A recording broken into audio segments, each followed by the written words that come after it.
Hello, আসসালামু আলাইকুম। আজকে এসএসসি ফিজিক্সের দ্বিতীয় অধ্যায় গতির প্রথম ভিডিও।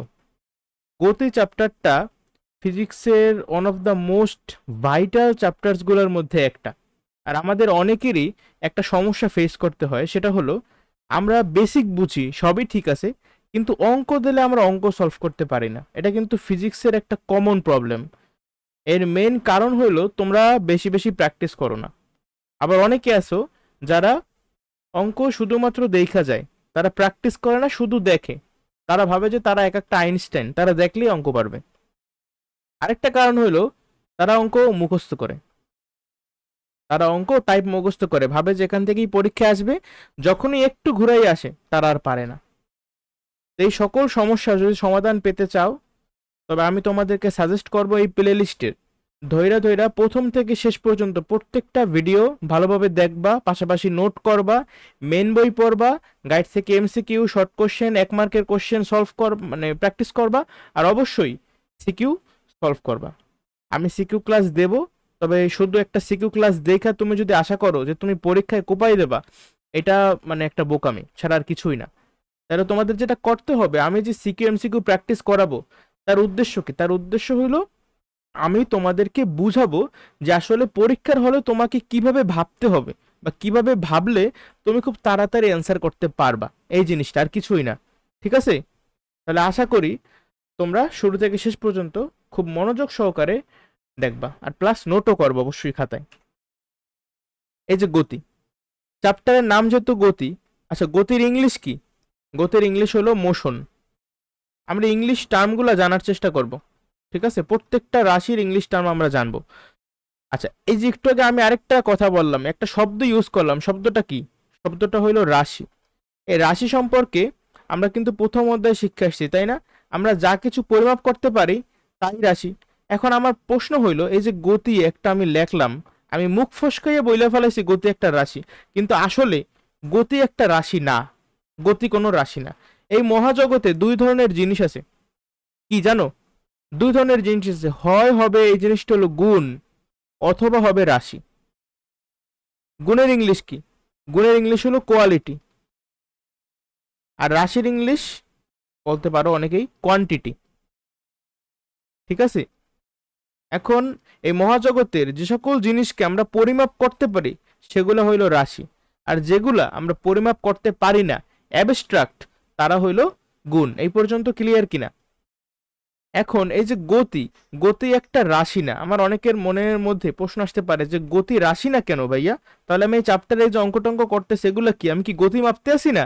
না ভাইয়া, তুমি গতি মাপতেছো না। তুমি গতি শুধুমাত্র পর্যবেক্ষণ করতে পারো, কারণ গতি হলো একটা অবস্থা। বুঝছো? আচ্ছা, এখানে আমি লিখি যে যত বস্তু আছে, বা কি লেখা যায়, ইউনিভার্স, ইউনিভার্সে দুই ধরনের জিনিস আছে, গুণ আর রাশি। ঠিক আছে, তোমরা বাংলায় পুরো কথাটা লেখো।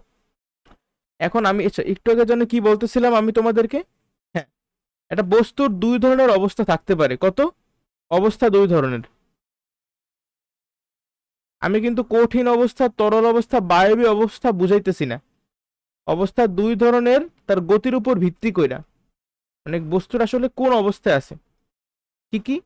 এক হলো স্থিতি, তার মানে কি বস্তুটা স্থির থাকবে। আর দ্বিতীয় অবস্থা হইলো গতি। লক্ষ্য করো, আমরা কিন্তু এই যে অবস্থা বা অবস্থান, এটা শুধুমাত্র পর্যবেক্ষণ করতে পারি, উপলব্ধি করতে পারি, কিন্তু আমরা কিন্তু মাপতে পারবো না। তুমি কি মাপতে পারবা যে ওই বস্তুটা কতখানি স্থির? না। তুমি জাস্ট বলবা যে ওইটা স্থির। আবার তুমি কি মাপতে পারবা ওই বস্তুটা কতটুকু গতিশীল? আসলে আমরা আসলে যেটা মাপি সেটা হলো বস্তুর বেগ মাপি। ঠিক আছে, গতি আমরা আসলে মাপি না, কারণ গতি হলো একটা অবস্থা। আমরা শুধুমাত্র একটা অবস্থা ডিটারমাইন করতে পারি যে হ্যাঁ, এটা কোন অবস্থায় আছে, এটা কি স্থির নাকি গতিশীল। যাই হোক, এগুলো আসলে খুব একটা ইম্পর্টেন্ট জিনিসপাতি না। এই অধ্যায়টার সাথে রিলিভেন্ট দেখে আমি তোমাদের সাথে এই জিনিসগুলো আলোচনা করতেছি। এখন এই যে আমি তোমাদেরকে দুইটা অবস্থা সম্পর্কে জানাইলাম, স্থিতি আর গতি, এটা আমরা কিভাবে বুঝবো, তাই না?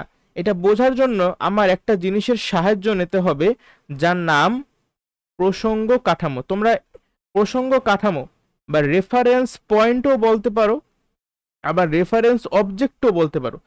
রেফারেন্স পয়েন্ট বলতে আসলে বোঝায় প্রসঙ্গ বিন্দু, আর প্রসঙ্গ কাঠামোর অ্যাকচুয়াল ইংলিশ হলো reference object. Reference object, object মানে বস্তু, তা তো জানোই। তাহলে আমার এই যে প্রসঙ্গ কাঠামো, এটা মানে কি? এটা মানে হইলো কোন একটা বস্তু, ধরো আমি একটু ছবি আঁকি, যদি আমার ছবি হাতার আঁক বেশি, ছবি আঁকার হাত বেশি ভালো না। দেখো, এই একটা বস্তু, বস্তুটার নাম আমি দিলাম এ, আর এখানে মনে কর আরেকটা বস্তু, বস্তুটার নাম আমি দিলাম, এটা মনে কর বি বস্তু, ঠিক আছে? এখন যদি এরকম হয়, লক্ষ্য করো এটাকে আমি কিভাবে করবো। আচ্ছা দেখো, এই জিনিসটাকে মনে করো সময় যাইতেছে, তুমি ঘড়ির দিকে তাকায় রইছো, দেখতে পাইতেছো যে এই বস্তুটা এইভাবে এইভাবে এইভাবে সামনে যাইতেছে, অথবা এইভাবে যাইতেছে, অথবা এইভাবে যাইতেছে, এইভাবে যাইতেছে, মানে ও কিন্তু স্থির না, ও গতিশীল। তাহলে সময়ের সাথে সাথে ওর অবস্থার কিন্তু পরিবর্তন হইতেছে, আর এই যে পরিবর্তনটা হইতেছে, আমি কার সাপেক্ষে কথাটা বলতেছি? আমি এই যে এ বস্তুর সাপেক্ষে কথাটা বলতে আছি। আমি যখনই কোনো বস্তুর স্থিতি বা গতি সম্পর্কে কথা বলবো, অবশ্যই সেই বস্তুটাকে কোনো একটা বস্তুর সাথে তুলনা কইরা কথাগুলো আমি বলবো। যেমন এই বস্তুর সাপেক্ষে এই বস্তুটা গতিশীল। বলো এই পর্যন্ত মানে বুঝছো কিনা? এগুলো কিন্তু খুবই মানে কি বলে, বেসিক জিনিসপাতি, কঠিন কিছুতে আমি এখনো যাই নাই, ঠিক আছে? তাহলে প্রসঙ্গ কাঠামোর সংজ্ঞা হিসেবে আমি কি দিতে পারি? অবশ্যই সবাই খাতায় নোট ডাউন করো, এটা কিন্তু 1 মার্কের জন্য আইসা পড়তে পারে। সংজ্ঞা: যে দৃঢ় বস্তুর সাপেক্ষে,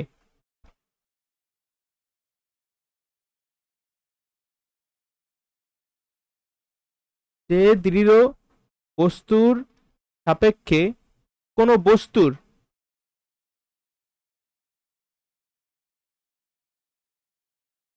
স্থিতি বা গতি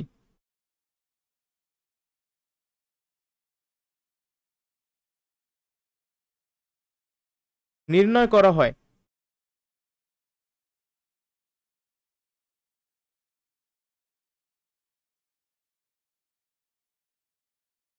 তাকেই প্রসঙ্গ কাঠামো বলে। বুঝছো? এই সংজ্ঞাটা আমাদের অবশ্যই মুখস্থ জানা লাগবে। এখন আরো কিছু টার্ম, সেটা হলো আপেক্ষিক মানে কি, আর পরম মানে কি। এই মহাজগতে বলতো কোনো কিছুই কি একেবারে স্থির আছে? এই মহাজগতে কোনো কিছুই একেবারে স্থির না, আসলে সব কিছুই গতিশীল। এই যে পৃথিবী, পৃথিবী কিন্তু গতিশীল, তা তো জানো, কারণ পৃথিবী কন্টিনিউয়াসলি সূর্যকে কেন্দ্র করে ঘুরতেছে। আবার এই যে সূর্য, সূর্যও কিন্তু স্থির না, সে বসে থাকে না, সূর্যও কিন্তু গতিশীল। এই যে গ্যালাক্সিতে কিন্তু সে ঘুরতেছে অন্যান্য গ্রহ উপগ্রহ নিয়ে, তাই তো? আবার এই যে গ্যালাক্সি, যেমন আমাদের গ্যালাক্সির নাম কি? Milky way galaxy. Milky way galaxy অথবা বাংলায় বলে আকাশগঙ্গা ছায়াপথ, ঠিক আছে? মিল্কি ওয়ের বাংলা আকাশগঙ্গা। এরকম কিন্তু অনেক গ্যালাক্সি আছে, আছে কিনা? এই সব কিছুই কিন্তু গতিশীল। তার মানে এই মহাজগতে কোনো কিছুই অ্যাকচুয়ালি স্থির না। তোমার আপাত মনে হইতে পারে যে, এই যে মনে করো তুমি এখন টেবিলে বসে ক্লাসটা করতেছো, তোমার এখন মনে হইতে পারে যে ভাইয়া আমি তো স্থির বসে রয়েছি, এই তুমি পৃথিবীর উপরে আসো না, তাহলে পৃথিবীই গতিশীল, তুমি কেমন স্থির থাকবা? এভাবেই আসলে সব কিছুই গতিশীল। এখন আমি পড়তেছিলাম প্রসঙ্গ কাঠামো। যদি প্রসঙ্গ কাঠামো কিন্তু দুই ধরনের হইতে পারে, কেমন? এক হইতে পারে যদি প্রসঙ্গ কাঠামোটা নিজে স্থির হয়, ঠিক আছে, স্থির প্রসঙ্গ কাঠামো। আবার প্রসঙ্গ কাঠামোটা কিন্তু গতিশীলও হইতে পারে। এখন আমার কথা হইলো ভাই, অ্যাকচুয়ালি স্থির প্রসঙ্গ কাঠামো বলতে কি কিছু আছে? স্থির প্রসঙ্গ কাঠামো বলতে কিছু নাই। প্রসঙ্গ কাঠামোর সাপেক্ষে আসে, ভালো কথা। আমি এখন যে জিনিসটা মানে তোমাকে বুঝাইতে চাইতেছি, সেটা বুঝার আগে তোমার আগে জানতে হবে স্থিতি আর গতির সংজ্ঞা। এই দুইটা সংজ্ঞা ইম্পর্টেন্ট, সবাই খাতায় নোট ডাউন করো। স্থিতি কাকে বলে? স্থিতি বা রেস্ট, স্থিতির ইংলিশ কি? Rest, REST, rest. তাহলে স্থিতির সংজ্ঞা: সময়ের সাথে বা সময়ের সাপেক্ষে, সময়ের সাপেক্ষে অথবা সময়ের সাথে, সময়ের সাপেক্ষে কোনো বস্তুর অবস্থান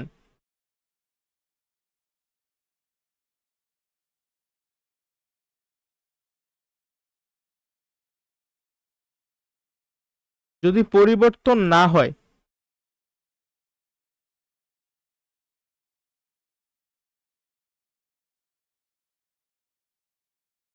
যদি পরিবর্তন না হয়, তবে বস্তুর ওই অবস্থাকে, তবে উক্ত বস্তুর অবস্থাকে বা বস্তুর উক্ত অবস্থাকে স্থিতি বলে। উক্ত অবস্থায় স্থিতি। বলো তো এই পর্যন্ত বুঝছো কিনা? স্থিতি বা রেস্ট। সময়ের সাপেক্ষে, ধরো এইখানে একটা বস্তু আছে, হ্যাঁ আমার ঘড়িতে সময় হলো 10টা, 10টার সময় বস্তুটা এখানে আছে, 11টা বাজলো, 11টার সময় বস্তুটা এখানে আছে, তার মানে সময়ের সাপেক্ষে ওই বস্তুটার অবস্থানের কিন্তু কোনো পরিবর্তন হইতেছে না, বস্তু যেদিকে ছিল সেদিকেই আছে। তাহলে এই বস্তুটার যে অবস্থা সেটাকে আমরা বলবো স্থিতি, ঠিক আছে? আর এই বস্তুটা কেমন বস্তু? এটা একটা স্থিতিশীল বস্তু, বস্তুর অবস্থা হলো স্থিতি, আর বস্তুটা কেমন? স্থিতিশীল বস্তু। আচ্ছা, এখন যে সংজ্ঞাটা আমাদের জানা লাগবে সেটা হলো গতির সংজ্ঞা। গতির সংজ্ঞা তো আরো সহজ। স্থিতির বেলায় আমার অবস্থানের পরিবর্তন হইতো না, কিন্তু গতির বেলায় কি হবে? সময়ের সাপেক্ষে কোনো বস্তুর অবস্থানের যদি পরিবর্তন হয়, মানে জাস্ট এই না বাদ যাবে, আর কিছুই না, ঠিক আছে? শুধু নাটা বাদ যাবে। এটা কি আমি কপি করতে পারি? দেখি তো একটু কপি কইরা, আমি তাহলে আমার লেখা লাগবে না, কপি কইরা এদিকে ছাপাইয়ে দিই। দাঁড়াও দেখি তো হয় কিনা। এই জিনিসটা আবার মুছে দেওয়া লাগবে, স্থিতি তো এদের থেকে নাই। তোমরা লেখো একটু কষ্ট করে, ঠিক আছে? আমার লিখতে ইচ্ছা করতেছে না। আচ্ছা দাঁড়াও, এই আমি তো শর্টকাট করতে যাই আরো মানে ঝামেলায় পড়ে গেলাম, তাই না? সময় বেশি লাগতেছে উল্টা এখন। এজন্যই লাইফে আসলে শর্টকাট নাই কোনো, তোমার পরিশ্রম করতে হবে। যাই হোক, তো যেটা বলতেছিলাম, এই নাটা কাইটা দাও। সময় সাপেক্ষে কোনো বস্তুর অবস্থানের যদি পরিবর্তন হয় তবে বস্তুর ওই অবস্থায় হইলো গতি। এখন ভালো কথা, এখানে এক্সট্রা একটা জিনিস অ্যাড করো, নাহলে এই সংজ্ঞাটা একটু ইনকমপ্লিট থাকে। সেটা হলো সময়ের সাপেক্ষে প্রসঙ্গ কাঠামোর, সরি, সময়ের সাপেক্ষে বললে আবার যদি প্রসঙ্গ কাঠামোর সাপেক্ষে বলি তাহলে একটু কেমন জানি লাগে না শুনতে? তাহলে আসলে এটা সময়ের সাথে বললেই বেশি ভালো শোনায়। সময়ের সাথে, সময়ের সাথে প্রসঙ্গ কাঠামোর সাপেক্ষে,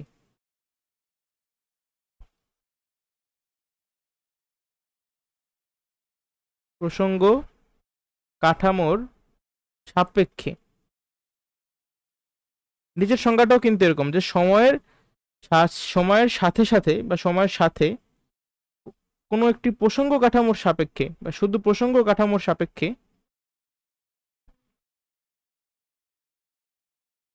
বলো তো এই পর্যন্ত তোমাদের কারো কোনো সমস্যা আছে কিনা? আচ্ছা ঠিক আছে, প্রসঙ্গ কাঠামোর সাপেক্ষে কোনো বস্তুর অবস্থান যদি পরিবর্তন হয় তবে বস্তুর যে অবস্থা সেটাই হলো গতি বা মোশন, ঠিক আছে? আচ্ছা, এখন এই যে আমরা দেখতেছি স্থিতি হোক আর গতি হোক, যেই অবস্থায় হোক না কেন, আমি কিন্তু সেটাকে প্রসঙ্গ কাঠামোর সাপেক্ষে ডিটারমাইন করি। এখন আমার এই যে প্রসঙ্গ কাঠামোটা যদি স্থির হয়, যদি স্থির প্রসঙ্গ কাঠামোর সাপেক্ষে কোনো একটা বস্তুর অবস্থানের পরিবর্তন না হয়, তাহলে ওই বস্তুর যে স্থিতি সেটাকে আমরা একটা স্পেশাল নাম দেই। তখন আমরা সেটাকে বলি পরম স্থিতি। কি বলি?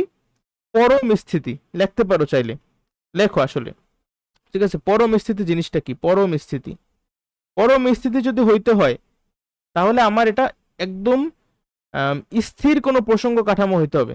কিন্তু আমি কিন্তু একটু আগেই তোমাকে বলছি কোনো বস্তুই আসলে একেবারে স্থির না। তার মানে বলো তো কোনো স্থিতি কি আসলে পরম স্থিতি হইতে পারবে? অবশ্যই পারবে না। আবার কোন বস্তুর গতি, এই গতিও কিন্তু হইতে পারে পরম গতি। সংজ্ঞা আসবে যে পরম গতি কাকে বলে, ওই সময় কিন্তু আমার এই সেম সংজ্ঞাটাই লিখতে হবে, শুধু একটুখানি মডিফাই করতে হবে। সময়ের সাথে স্থির প্রসঙ্গ কাঠামো সাপেক্ষে, এই প্রসঙ্গ কাঠামোর আগে লিখতে হবে স্থির প্রসঙ্গ, কারণ তুমি যদি পরম স্থিতি বা পরম গতি পাইতে চাও তোমার প্রসঙ্গ কাঠামোটা হইতে হবে স্থির, ঠিক আছে? তাহলে সময়ের সাথে স্থির প্রসঙ্গ কাঠামোর সাপেক্ষে কোনো বস্তুর অবস্থানের যদি পরিবর্তন হয় তবে তার গতিকে বলে পরম গতি। কিন্তু যেহেতু প্রকৃতপক্ষে স্থির কোনো বস্তু নাই, তার মানে প্রকৃতপক্ষে স্থির কোনো প্রসঙ্গ কাঠামো পাওয়া সম্ভব না, তাহলে কোনো গতি কি পরম গতি হইতে পারবে? আমরা যে এই যে স্থিতি গতি বলতেছি, এগুলা কি কোনো কিছু পরম স্থিতি বা পরম গতি হইতে পারবে নাকি পারবে না? পারবে না। তাহলে সবাই আসলে কেমন? এই স্থিতিটা হলো আপেক্ষিক স্থিতি। কি? আপেক্ষিক স্থিতি। আবার এই যে গতি, গতিটাও হলো আপেক্ষিক গতি। কেন, কারণ কি, এটা কিন্তু আমাদের 2 মার্কের কোশ্চেনে আসার একটা সম্ভাবনা আছে। প্রশ্নটা হয় এমন যে পরম নয় কোনো স্থিতি, পরম নয় কোনো গতি, সকল স্থিতিই আপেক্ষিক, সকল গতিই আপেক্ষিক, বলবে যে ব্যাখ্যা করো। তো এটা কিন্তু 2 মার্কের জন্য আসতে পারে। ব্যাখ্যাটা কি হবে লক্ষ্য করো। আচ্ছা, এই যে গতি সম্পর্কে কথা বলতেছি, আমাদের অবশ্যই গতির বিভিন্ন প্রকারভেদ আছে, সেগুলোও জানতে হবে। গতির প্রকারভেদ সবাই অবশ্যই খাতায় লেখা ফেলাও একসাথে। এগুলো যদিও সবকিছু বইয়ে আছে, তারপরও যদি একটু নোটের মতো করো, তাহলে পরীক্ষার আগের রাতে রিভিশন দিতে অনেক বেশি সহজ হবে। ঠিক আছে, আমাদের বইয়ে গতির পাঁচ ধরনের প্রকারভেদ দেওয়া আছে। ঠিক আছে, বিভিন্ন প্রকার গতি ওই পাঠে আছে আমাদের বইতে। প্রথমেই দেওয়া আছে সরল রৈখিক গতি। সরল রৈখিক গতি, যার ইংলিশ কি, লিনিয়ার মোশন, তাই না? সরল রেখা মানে হলো গিয়া লিনিয়ার বা লাইন, সরল রেখা মানে লাইন, সরল রৈখিক এটা অ্যাডজেক্টিভ ফর্ম, এজন্য লিনিয়ার। বুঝছো? আচ্ছা, তাহলে এই যে সরল রৈখিক গতি কাকে বলে? মোট 5 ধরনের গতি দেওয়া আছে, প্রত্যেকটারই সংজ্ঞা ভেরি ভেরি ভেরি ইম্পর্টেন্ট। ঠিক আছে, গতি চ্যাপ্টারে কিন্তু অনেকগুলো সংজ্ঞা আছে, এগুলো সবকয়টাই আসলে ইম্পর্টেন্ট। সরলরৈখিক গতির সংজ্ঞা আমি লিখবো না, জাস্ট মুখে মুখে বলি যে কোনো বস্তু যদি সরল রেখা বরাবর যায় তবে তার গতিকে সরলরৈখিক গতি বলে, তাই না? এটা তো লেখা লাগে না। এখন সরলরৈখিক গতির কিছু এক্সাম্পল আমাকে কি তোমরা দিতে পারবা? বলো। এই মনে করো তোমার হাত থেকে একটা বল তুমি জাস্ট ছাইড়া দিলা, হ্যাঁ, ও নিচে পড়তেছে না, এটা কিন্তু সরলরৈখিক গতি। আবার ধর একটা স্প্রিং রে তুমি চাপ দিতেছো, ওটা কিন্তু একটা সরল রেখা বরাবরই চাপটা খাইতে আছে, তাই না? তো ওটাও কিন্তু এক ধরনের সরলরৈখিক গতি। ইভেন তোমাদের বইতে সম্ভবত একটা এক্সাম্পল দেওয়া আছে যে হুন্ডার ওই যে পিস্টন, পিস্টন কিন্তু মানে মনে করো পিস্টনটা দেখতে আসলে এরকম হয়। ঠিক আছে, এরকম হয়, মনে করো এটা কন্টিনিউয়াসলি এভাবে আপ ডাউন করতে থাকে। হ্যাঁ, আপ ডাউন থেকে আমার আবার 3 ইডিয়টস মুভির কথা মনে পড়ে গেল। আচ্ছা, যাই হোক, তো সরলরৈখিক গতির অনেক এক্সাম্পল আমাদের আশেপাশে আছে, তোমরা বই থেকে দেখে নিও। পরবর্তীতে আছে ঘূর্ণন গতি। ঘূর্ণন গতি, এই কথাটা শুনেই তোমার কিন্তু বোঝার কথা এটার সাথে ঘোরার কোন একটা সম্পর্ক আছে। ঘোরা মানে কি, এই যে ঘুরতেছে, তাই না? এই যে মনে করো একটা জিনিস এভাবে এভাবে ঘুরতেছে, এভাবেও ঘুরতে পারে, এইভাবেও ঘুরতে পারে, এভাবেও কিন্তু আসলে ঘোরা সম্ভব। কিন্তু ঘূর্ণন গতির যে সংজ্ঞা, সেটা তোমরা এইটাই লিখবে স্পেসিফিক, যে কোনো বস্তু যদি একটা নির্দিষ্ট বিন্দুকে কেন্দ্র করে সমান দূরত্ব, আচ্ছা দাঁড়াও আমি সংজ্ঞাটা লিখি, এটা লেখার দরকার আছে। কোনো বস্তু যদি, অবশ্যই একটা সেন্টার থাকবে, তো সেন্টারকে কেন্দ্র করেই কিন্তু ঘুরবে। কোনো বস্তু যদি একটি নির্দিষ্ট থেকে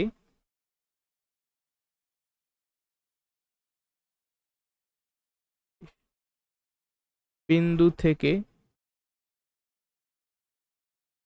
সম দূরত্ব বজায় রেখে ঘুরতে থাকে, সম দূরত্ব বজায় রেখে ঘুরতে থাকে,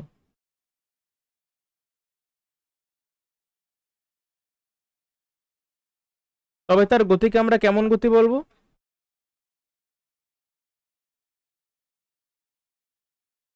তবে এক্স্যাক্টলি, তবে তার গতি ঘূর্ণন গতি। ঠিক আছে।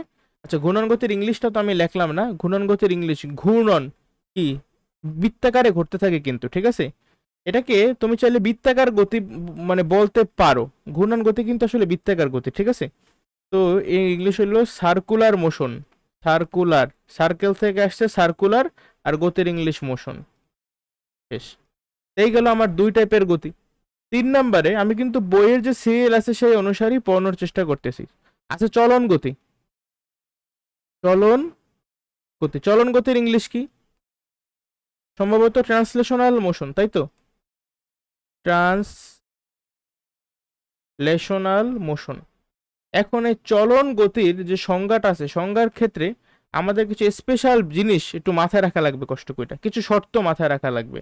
ওই শর্তগুলো যদি তোমার সংজ্ঞার ভিতরে না থাকে, তাহলে তোমার সংজ্ঞাটা ইনকমপ্লিট থাকবে। ঠিক আছে, পূর্ণতা লাভ করতে পারবে না। যেমন কোনো বস্তু সংজ্ঞাটা লেখা ফেলো সবাই আমার সাথে সাথে। কোনো বস্তু, কোনো বস্তুর সকল কণা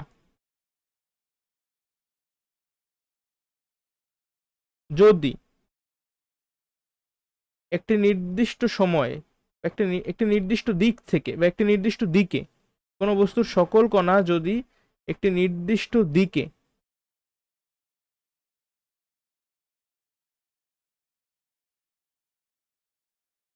সমান সময়ে সমান দূরত্ব অতিক্রম করে,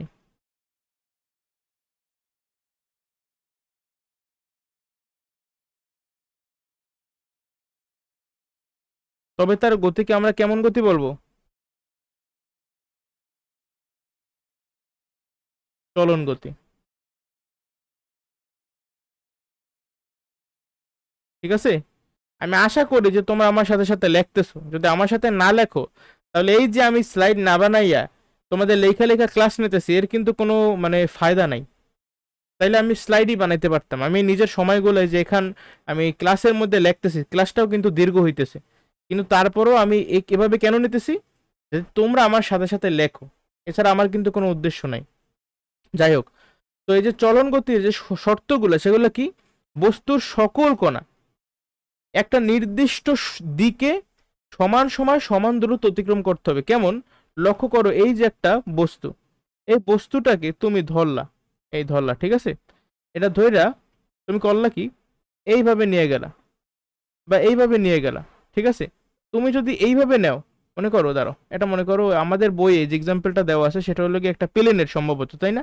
প্লেন মনে করে এভাবে উঠতেছে, ওইরা ওইরা ওইরা ওইরা ওইরা এইভাবে এইভাবে যাইতেছে যাইতেছে যাইতেছে, এইভাবে এইভাবে যখন যায়, লক্ষ্য করো তো একটা বস্তু যদি এইভাবে ঘোরে, তাহলে তার সকল কণা কি আসলে সমান সময় সমান দূরত্ব অতিক্রম করতেছে? এইভাবে কিন্তু করতেছে না। বাট তুমি যদি এইভাবে চিন্তা করে যে সরল রেখা বরাবর যাইতেছে, তখন কিন্তু করতেছে। আবার তুমি এইভাবে যাবা উপরের দিকে একেবারে সোজাসুজি, তখনও করতেছে। কিন্তু তুমি যখনই মনে করো একদম এভাবে এভাবে এভাবে করবা, তখন কিন্তু হবে না। তাহলে আসলে আমাদের মানে বাস্তব জগতে এই চলন গতির এক্সাম্পল পাওয়া খুব কঠিন। এটা একটু বই থেকে রিডিং দিও, আসলে ইম্পর্টেন্ট তেমন কিছু না, জাস্ট সংজ্ঞাটা আমাদের পরীক্ষার জন্য ইম্পর্টেন্ট, ঠিক আছে? চলন গতির পরে যেটা সব থেকে বেশি মানে আমি বলবো সংজ্ঞার মধ্যে দ্বিতীয় ইম্পর্টেন্ট, সেটা হলো পর্যায়বৃত্ত গতি। পর্যায়বৃত্ত গতির ইংলিশ কি পারা উচিত তোমাদের? পর্যায়বৃত্ত মানেই হইল পিরিয়ডিক, আর গতি মানে মোশন। তাহলে পর্যায় গতির ইংলিশ পিরিয়ডিক মোশন। এর সংজ্ঞাটা কি তাহলে? এর সংজ্ঞাটা একটু মুখস্থ অবশ্যই রাখবা, কষ্ট কইরাও, ঠিক আছে? আমি যদিও সবকিছু বুঝাইয়া দেই, কিন্তু দিন শেষে দেখা যায় যে আমাদের আসলে মনে রাখা লাগে। কোনো বস্তুর কোনো গতিশীল বস্তুর বা কোনো বস্তুর গতি যদি এমন হয়,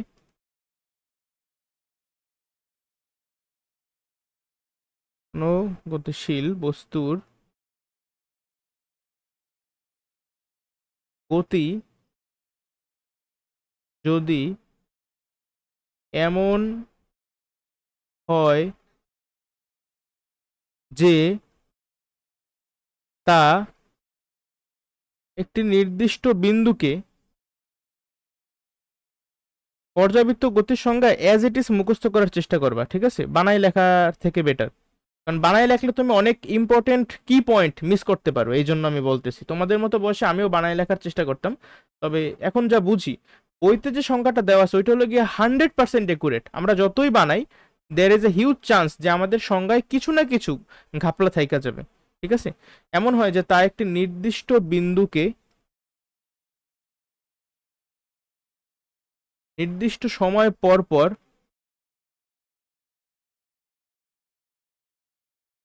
নির্দিষ্ট সময় পর পর একটি নির্দিষ্ট বিন্দু দিয়ে,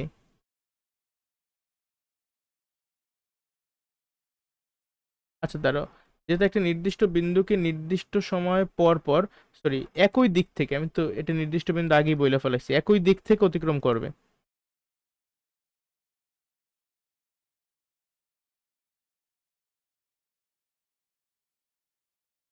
তবে উক্ত বস্তুর গতিকে পর্যায়বৃত্ত গতি বলে। ঠিক আছে, এখানে কিন্তু আমি কিছু কিছু শর্ত দিয়ে দিছি, জানি না তোমরা নোটিস করছো কিনা।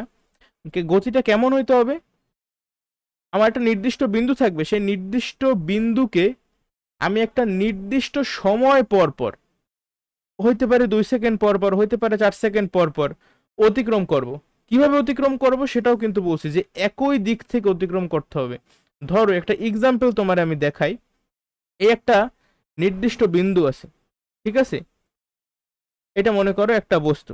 এখন এই বস্তুটা যদি এরকম হয়, বৃত্তাকার পথে, দেখো বৃত্তাকার পথে ঘটতেছে। আর কিভাবে ঘটতেছে, এটা কিন্তু এই যে নির্দিষ্ট বিন্দুকে ধরো 2 সেকেন্ড পর পরে এখানে আসে না, এই 2 সেকেন্ড পর এখানে আসবে, আবার 2 সেকেন্ড পরের দিকে, 2 সেকেন্ড পরের দিকে, তার মানে কি 2 সেকেন্ড পর পর একই দিক থেকে, দেখো এটা কিন্তু এই যে এইভাবে যাইতেছে ঘড়ির কাঁটার বিপরীত দিকে, তাই তো, ঘড়ির কাঁটার বিপরীত দিক দিয়ে যাইতেছে। তাহলে এই গতিটাকে আমরা কি পর্যায়বৃত্ত গতি বলতে পারবো নাকি পারবো না? আমরা অবশ্যই পারবো, তাই না? এটা কিন্তু মানে বৃত্তাকার পথে ঘুরতেছিল। কিন্তু যদি এটা বৃত্তাকার পথে না ঘুরে এইভাবে ঘোরে, দেখো তো, তাইলে কি আমি বলতে পারবো না? এটাকে বলে উপবৃত্তাকার পথ। কি বলে? উপবৃত্তাকার পথ। উপবৃত্তাকার পথেও এই যে নির্দিষ্ট বিন্দুকে নির্দিষ্ট সময় পর পর, ধরো এই যে এখানে যখন আসে তখন মনে করো আমার কয়টা বাজে, তখন মনে করো আমার বাজে 10টা, আবার ঘুইরা এখানে আসলো তখন মনে করো আমার বাজে 10:30, আবার ঘুইরা এখানে আসলো তখন আমার বাজে 11টা। তার মানে কি 30 মিনিট পর পর কিন্তু ও এই বিন্দুতেই আসতেছে। তার মানে 30 মিনিট পর পর। আবার ওর দেখো দিকটা কিন্তু সেম, ও কিন্তু এইভাবেই ঘুরতেছে। এমন না যে এইভাবে একটু যাবে তারপরে আবার এইভাবে যাবে, না, এরকম কিন্তু না, ও এই দিক বরাবরই যাইতেছে। আবার ও চাইলে এই দিক বরাবরও যাইতে থাকতে পারতো, কিন্তু ওই সময় কিন্তু শুধু এইভাবেই যাইতে পারবে, এইভাবে না। মানে আইদার যাবে এটা ক্লকওয়াইজ অথবা যাবে এন্টি ক্লকওয়াইজ। বলো বুঝছো কিনা? আর এই নির্দিষ্ট বিন্দুকেই কিন্তু, তাহলে এই উপবৃত্তাকার পথে যে ঘুরতেছে এই যে গতি, এই গতিটাকেও কি আমি পর্যাবৃত্ত গতি বলতে পারবো? অবশ্যই পারবো। এখন ধরো একটা বস্তু, আর একটা মনে করো এখানে একটা স্প্রিং আছে, ঠিক আছে, একটা মনে করো স্প্রিং আছে। স্প্রিংটাকে আমরা অন্য কালি দিয়ে দেখাই। এই মনে করো একটা স্প্রিং আছে। এখন এই যে স্প্রিংটা আমি আঁকলাম, স্প্রিংটাকে একটা দুষ্ট ছেলে করলো কি, দুষ্ট ছেলে চাপ দিল, চাপ দিয়ে মানে সংকুচিত করলো, সংকুচিত কইরা ছাইরা দেবে, সংকুচিত কইরা ছাইরা দিলে কি হবে, এরা কিন্তু এভাবে দুলতে থাকবে, তাই না? এই যে এইভাবে কন্টিনিউয়াসলি ও কিন্তু মনে করো দুলতেই থাকবে। যদি এক সময় থাইমা যাবে কারণ বিভিন্ন রকমের বাধা আছে, কিন্তু যদি বাধা না থাকতো তাহলে ও কন্টিনিউয়াসলি এই যে এইভাবেই দুলতে থাকতো। তাহলে এখন ওইটা আমরা চিন্তা করি, যদি এইভাবে দুলতে থাকে, ধরো এটা দুইলা মানে একদম এই টপ পজিশন আসছে, টপ পজিশন আসছে, ওই সময় মনে করো আমি ঘড়ির দিকে তাকাইলাম, আমার সেকেন্ডের কাঁটাটা 30-এর গায়ে আছে, হ্যাঁ, তারপরে এদিকে আবার আসলো, তারপর আবার এদিকে আসলো, এই সেম পজিশন আসলো, কিন্তু ওই সময় আমি ঘড়ির দিকে তাকাইলাম, আমার সময় হলো গিয়ে মনে করো সেকেন্ডের যে কাটা সেটা মনে করো 35-এ, 5 সেকেন্ড লাগলো, আবার এটা নিচে নামলো, আবার উপরে উঠলো, ওই সময় আমি তাকাই দেখলাম 40-এ। তার মানে কি ও কিন্তু এই 5 সেকেন্ড পর পর, 5 সেকেন্ড পর পর কিন্তু সেম বিন্দুতে আসতেছে, তাই না? আবার এই তুমি যদি এই বিন্দুটা সাপেক্ষে একটু চিন্তা করো, এই বিন্দুটাকে ও কিন্তু এইভাবে, ও ভালো কথা, অনেকে একটা প্রশ্ন করতে পারে যে ভাই এই যে স্প্রিংটা আপনি বলতেছেন, এই স্প্রিংটা তো এই বিন্দুটাকে এইভাবে অতিক্রম করবে আবার এইভাবে অতিক্রম করবে, কিন্তু তুমি কিন্তু শুধুমাত্র একদিক দিয়েই চিন্তা করবা। যেমন আমি যে বলছি 5 সেকেন্ড, লক্ষ্য করো আমি কিন্তু বলি নাই 2.5 সেকেন্ড। এই যে বিন্দুটা তুমি দেখতেছো, আসলে আমাদের যদি একটা স্টিমুলেশন থাকতো তাহলে আমি মানে ভালোভাবে বুঝাইতে পারতাম, ঠিক আছে, ওই যে মাল্টিমিডিয়া ক্লাসরুমে থাকে। যাই হোক, যেহেতু নাই, একটু ইমাজিন করার চেষ্টা করো। এই যে স্প্রিংটা, ধরো এই মনে করো স্প্রিংটা আছে, আর এই মানে বিন্দুটা মনে করো এখানে, তো এটাকে যখন সংকুচিত বা যখন প্রসারিত হইতেছে, প্রসারিত মনে করো হইলো 30-এর সময়, যখন 30 সেকেন্ডের কাটাটা 30-এ, ঠিক আছে, যখন সেকেন্ডের কাটাটা 30-এ তখন সে এইভাবে হইলো, এখানে আসলো, দেখো এই যে বিন্দুটা, এই বিন্দুটাকে ক্রস করছে, ওই সময় আমি ঘড়ির দিকে তাকাইছি, সেকেন্ডের কাটাটা 30-এ, তারপরে নিচে আসলো, ওই সময় সেকেন্ডের কাটাটা 32.5-এ, তারপরে আবার এদিকে আসলো, তখন আমার সেকেন্ডের কাটাটা 35-এ, দেখো আবার উপরে উঠলো, তখন আমার সেকেন্ডের কাটা কততে, ধরো 40-এ, তারপরে ওফ, খুব মানে একটু মানে হ্যাসেল হয়ে যেতেছে, আমি বুঝতেছি, এটা বাদ দাও। যাই হোক, আমার এই যে কথার মেইন পয়েন্ট হলো যদি কেউ বুঝে থাকো মানে কি মিন করতেছি তাইলে ভালো, আর যদি কেউ না বুঝে থাকো প্যারা নিও না, কারণ এই জিনিসটা আমরা তরঙ্গ ও শব্দ চ্যাপ্টারটা যখন করব ওই সময় ভালোভাবে তুমি বুঝতে পারবা, ঠিক আছে? এখন আমার এই যে পর্যায়বৃত্ত গতি, পর্যায়বৃত্ত গতির যে গতিপথ, এই গতিপথটা কিন্তু সরল রৈখিক হইতে পারে। এই জিনিসটা বোঝানোর জন্যই আসলে আমি এক্সাম্পল গুলো দিছি। সরল রৈখিক হইতে পারে, বৃত্তাকার হইতে পারে, আবার উপবৃত্তাকারও হইতে পারে। আচ্ছা, বৃত্তাকার গতিপথ, এটার জানি আরেকটা মানে গতি আছে না, যেই গতির গতিপথটা বৃত্তাকার, সেই গতির নাম কি? সেই গতির নাম হলো ঘূর্ণন গতি। ঘূর্ণন গতির সব থেকে পরিচিত এক্সাম্পল কি? এখন তো এমন না যে কেউ বাথরুমে বসে আমার ক্লাস করতেছো, সবাই ধারণা করতেছি রুমেই আসো, তাহলে রুমে মাথার উপর দিকে তাকাও, মাথার উপরে কি করতেছে? ফ্যান করতেছে গরমের দিন। এই ফ্যান কিন্তু একদম ঘূর্ণন গতি একটা। আচ্ছা, ফ্যান তো ঘূর্ণন গতি বুঝলাম, তাহলে ফ্যান কি পর্যায়বৃত্ত গতি হইবে না? ফ্যানের তুমি যদি চিন্তা করো, এই মনে করো একটা ফ্যান, ঠিক আছে, যদি আঁকা ভালো হয় নাই, এই ফ্যানের একটা নির্দিষ্ট বিন্দুর কথা চিন্তা করো, মনে করো এই একটা বিন্দু, এই বিন্দুটাকেও কিন্তু একটা নির্দিষ্ট সময় পর পরই অতিক্রম করতেছে। আর আচ্ছা, ফ্যান কি এইভাবে ঘোরে, এভাবে আসলো আবার এইভাবে আসলো, নাকি যেদিকে ঘুরতেছে সেভাবেই ঘুরতেছে? বলো তো।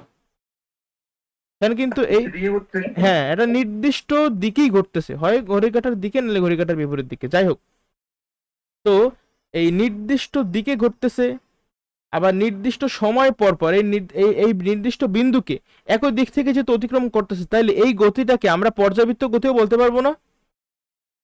জি ভাইয়া পারবো। আবার আমরা যদি সূর্যের সূর্যের চারদিকে যে পৃথিবী ঘুরতেছে, সূর্যকে কেন্দ্র করে পৃথিবীর যে ঘূর্ণন, এই গতিটাকেও কি আমরা ঘূর্ণন গতি বলতে পারবো না? বলো। জি ভাইয়া পারবো। এই তো ভুল করলা। আমি ঘূর্ণন গতি কেন বলবো? শোনো, ঘূর্ণন গতি, ঘূর্ণন গতি যেটা আমরা একটু আগে পড়ছি, সেই ঘূর্ণন গতির যে শর্ত, তুমি ঘূর্ণন গতির ব্র্যাকেটে লেখা রাখো, আমার পথ হবে শুধুমাত্র বৃত্তাকার, বৃত্তাকার পথ। এখন কথা হইলো, সূর্যকে কেন্দ্র কইরা এই যে পৃথিবী ঘুরতেছে, এই পথটা কিন্তু বৃত্তাকার না, এই পথটা হইলো উপবৃত্তাকার, বুঝছো? তাহলে সূর্যকে কেন্দ্র করে পৃথিবীর যে ঘূর্ণন, এটা কিন্তু ঘূর্ণন গতি হবে না, এটা কেমন গতি হবে? পর্যায়বৃত্ত গতি হবে। আবার অনেক সময় এমসিকিউতে আসে যে হৃৎপিণ্ডের এক ধরনের গতি আছে। আমরা জানি হৃৎপিণ্ড কি? আমাদের পাম্পিং অর্গান, এই অর্গানের মাধ্যমে বা এই অঙ্গের মাধ্যমে আমাদের যে রক্ত, সেই রক্ত প্রত্যেকটা কোষে যায়, তাই না? অক্সিজেন সমৃদ্ধ রক্ত। এখন এই যে হৃৎপিণ্ডটা, হৃৎপিণ্ড কিন্তু কন্টিনিউয়াসলি সংকুচিত হয় আর প্রসারিত হয়, তাই তো? তাহলে ওর যে গতিটা, এটাও কিন্তু আসলে এক ধরনের কি বলে, পর্যায়বৃত্ত গতি, বুঝছো? কারণ কারণ আমরা যদি হার্টের যে কোনো একটা মনে করো কণাকে চিন্তা করি, তাহলে ওই বিন্দুটা বা ওই কণাকে কিন্তু নির্দিষ্ট সময় পর পর একই দিক থেকে অতিক্রম করতেছে। এটা আমাদের এমসিকিউর জন্য ইম্পর্টেন্ট, ঠিক আছে? আর যতগুলো গতি আছে তার মধ্যে পর্যায়বৃত্ত গতি, আর এরপর আমরা যে গতিটা পড়বো মানে সরল স্পন্দন গতি বেশি ইম্পর্টেন্ট। তাহলে আচ্ছা, এখানে আমি হেডিং দেই, 4 নাম্বার ছিল পর্যায়বৃত্ত গতি, আর 5 নাম্বার হলো আমার স্পন্দন গতি বা সরল স্পন্দন গতিও বলতে পারো, সরল স্পন্দন গতি। এই সরল স্পন্দন গতির মানে আমি কিন্তু আমার মুখস্থবিদ্যা খুব ভালো না, তোমরা নিশ্চয়ই জানো, আমি এতদিনে এটা কম হইলেও 2-3 বার বলছি, আমার মুখস্থবিদ্যা খুবই খারাপ। এখন এই যে সরল স্পন্দন গতি, আমি নাজমুল, যার মুখস্থবিদ্যা ভালো না, তার এই লাস্ট এটা পড়ছি ক্লাস 9-এ, কিন্তু এই সংজ্ঞা আমার এখনো মনে আছে, কারণ এইটা এই লেভেলের ইম্পর্টেন্ট, এই সংজ্ঞাটা প্রচুর আসে, প্রচুর। তাহলে সরল স্পন্দন গতির সংজ্ঞা প্রথম যে ওয়ার্ড সেটা হলো পর্যায়বৃত্ত গতি সম্পন্ন, ঠিক আছে? এই কথাটুকু আমাদের লিখতেই হবে, আমি এই জন্য এই যে লাল লাল কালি দিয়ে লিখতেছি, পর্যায়বৃত্ত গতি সম্পন্ন কোন বস্তু। আচ্ছা, তোমরা লিখতেছো তো আমার সাথে সাথে?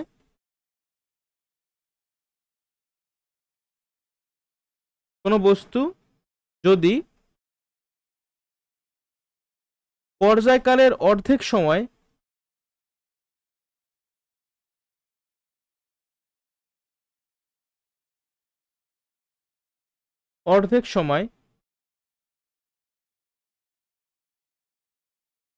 একটি নির্দিষ্ট দিকে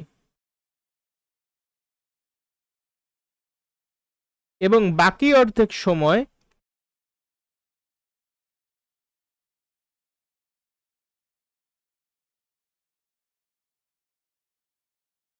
একই গতিপথের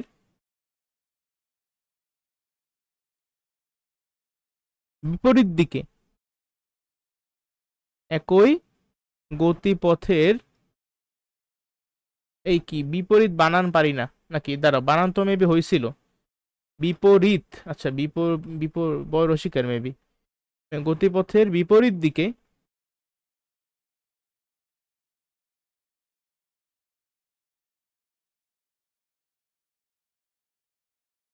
থাকে, তবে তার গতিকে সরল স্পন্দন গতি বলে। ঠিক আছে, আচ্ছা কিছুই বোঝো নাই আমি শিওর, তবে আমি ব্যাখ্যা করতেছি বিষয়টা আসলে কি হয়েছে। তুমি একটা এক্সাম্পল জাস্ট মনে রাখবা, সেটা হলো ধরো একটা দোলনা, কি একটা দোলনা, একটা দোলনা দেখতে কেমন, একটা এরকম না, এই মনে করো একটা দোলনা, এই দোলনাটাকে আমরা কি করব, ধরো ছাইরা দেব। ঠিক আছে, ছাইরা দিলে কি হবে, এটা এভাবে এভাবে দুলতে থাকে না, এভাবে এভাবে কিন্তু দুলতে থাকে তাই না, যদিও আসলে এটা তো পুরোই দুলতেছে, দাঁড়াও দোলানোর কোনো ব্যবস্থা কি নাই, এই জিনিসটা না, এটা দেখো উপরের যে বিন্দুটা এটা কিন্তু ফিক্স থাকে, ঠিক আছে, এটা ফিক্স থাকে, আর এই জিনিসটা এভাবে দুলতে থাকবে, এই যে এভাবে এভাবে করতে থাকবে। এখন এই দোলনার কথা তুমি একটু চিন্তা করো, এই দোলনা প্রথমে আমি সংজ্ঞার ভিতরে বলছি যে পর্যায়বৃত্ত গতি সম্পন্ন কোনো বস্তু, তার মানে সরল স্পন্দন গতি যদি হইতে হয় তাহলে অবশ্যই আমার প্রথমত এটাকে কোন গতি থাকতে হবে, ওই বস্তুতে পর্যায়বৃত্ত গতি থাকতে হবে। পর্যায়বৃত্ত গতি যদি না থাকে তাহলে ওখানে কি সরল স্পন্দন গতি থাকতে পারবে, কখনোই থাকতে পারবে না। ঠিক আছে, তাহলে আচ্ছা পর্যায়বৃত্ত গতি সম্পন্ন, এই গেল একটা পয়েন্ট, আমি তোমার ব্যাখ্যা করলাম যে কোন কোন বস্তুতে সরল স্পন্দন গতি হবে। এখন নেক্সট একটা শব্দ আছে, এটা হলো গিয়ে পর্যায়কাল। পর্যায়কাল বলতে আসলে এর যে সংজ্ঞা সেটা হলো একটি নির্দিষ্ট তরঙ্গ, ঠিক আছে, একটা নির্দিষ্ট তরঙ্গ সম্পন্ন হতে যতটুকু সময় লাগে তাই হইল পর্যায়কাল। এখন তোমরা যেহেতু সপ্তম অধ্যায় তরঙ্গ শব্দ পড়ো নাই, তাই এটা খুব একটা বোঝার কথাও না। ঠিক আছে, তুমি আপাতত এভাবে চিন্তা করো, মনে করো এই যে একটা দোলনা আছে না, দোলনার মনে করো সর্বোচ্চ পয়েন্ট হলো এইটা, সর্বোচ্চ পয়েন্ট বলতে আমি কি বুঝাইতেছি, মনে করো এই দোলনাটাকে তুমি এই যে, বা তুমি এইটাকেই মনে করো সর্বোচ্চ পয়েন্ট ধরো। ঠিক আছে, এখান থেকে তুমি ছাইরা দিলা, ছাড়লে কি হবে, দোলনাটা এইভাবে কইরে কইরে এখানে আসবে, দেন আবার এইখানে আসবে। ঠিক আছে, দেন আবার এইখানে আসবে, দেন আবার এইখানে আসবে। তাহলে আমার এই যে দোলনার সর্বোচ্চ পয়েন্ট কিন্তু এইটা।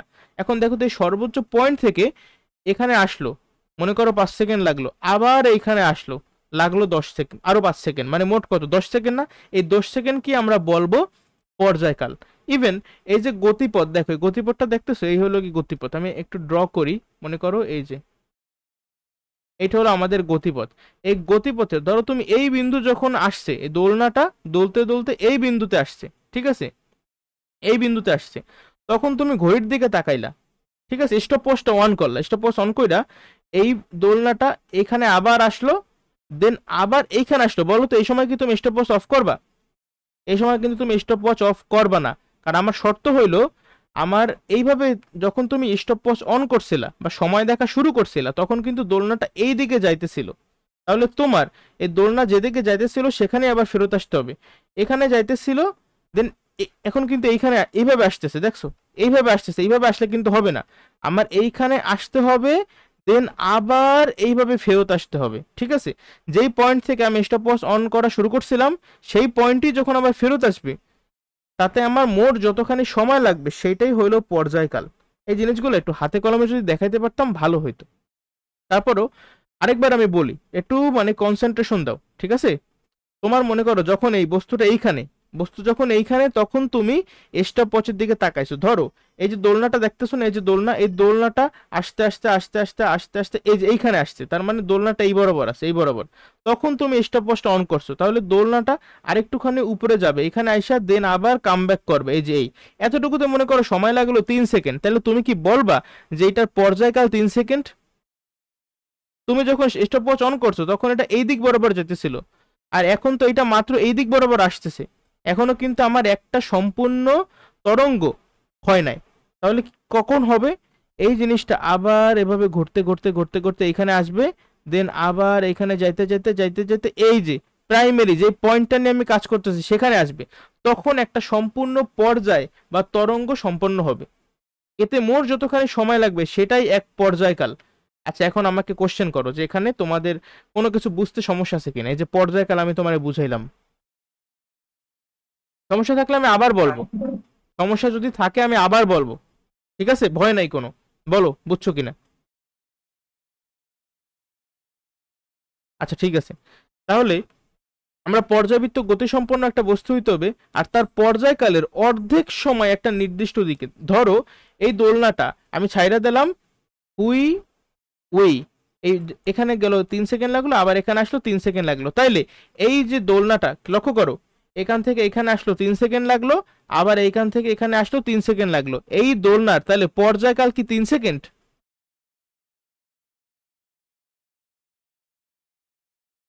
পর্যায়কাল কি 3 সেকেন্ড নাকি 6 সেকেন্ড? পর্যায়কাল হলো 6 সেকেন্ড। এখন এই পর্যায়কালের অর্ধেক সময় একটা নির্দিষ্ট দিকে, দেখো 3 সেকেন্ড পর্যায়কালের অর্ধেক সময় একটা নির্দিষ্ট দিকে, ও বাকি অর্ধেক সময় বাকি 3 সেকেন্ড কি করছে, একই গতিপথের, এই গতিপথেই কিন্তু আছে, ও কিন্তু এখানে আসে নাই, এইভাবে আসে নাই না, ওই সেম গতিপথেরই জাস্ট বিপরীত দিকে থাকবে। যেমন প্রথম অর্ধেক 3 সেকেন্ড, প্রথম 3 সেকেন্ড এভাবে গেছে, পরবর্তী 3 সেকেন্ড একই গতিপথের জাস্ট বিপরীত দিকে যাবে। তাহলে বলো তো এখন কি সরল স্পন্দন গতি বুঝছো এই উদাহরণটা? জি ভাইয়া বুঝছি। একবার যদি বুঝে যাও জিনিসটা, তাহলে এই ঘটনাটা কিন্তু তোমার মাথায় আজীবন থাকবে, তখন এই যে সংজ্ঞাটা তুমি লিখতে পারবা। তবে আমি তোমাদেরকে সাজেস্ট করব সরল স্পন্দন গতির সংজ্ঞা নিজে না লেখা, এই যেটা আমি লেখছি বা যেটা বই আছে বা যেটা গাইড আছে, তুমি যেখান থেকেই পড়ো না কেন সংজ্ঞাটা মুখস্থ করে লেখার চেষ্টা করবা, বুঝছো? আচ্ছা ঠিক আছে। সরল স্পন্দন গতির আমি ওই যে একটু আগে তোমার এই স্প্রিং এর যে একটা এক্সাম্পল দিছিলাম না, ওই স্প্রিংটাও কিন্তু আসলে সরল স্পন্দন গতি, বুঝছো কিভাবে? কারণ স্প্রিংটা কিন্তু তার পর্যায়কালের অর্ধেক সময় একটা নির্দিষ্ট দিকে, আবার বাকি অর্ধেক সময় আরেক, মানে ওই সেম গতিপথেরই বিপরীত দিকে, তো এটাও কিন্তু সরল স্পন্দন গতি। তোমরা ভবিষ্যতে এই সরল স্পন্দন গতি নিয়ে অনেক ডিটেলসে শিখবা।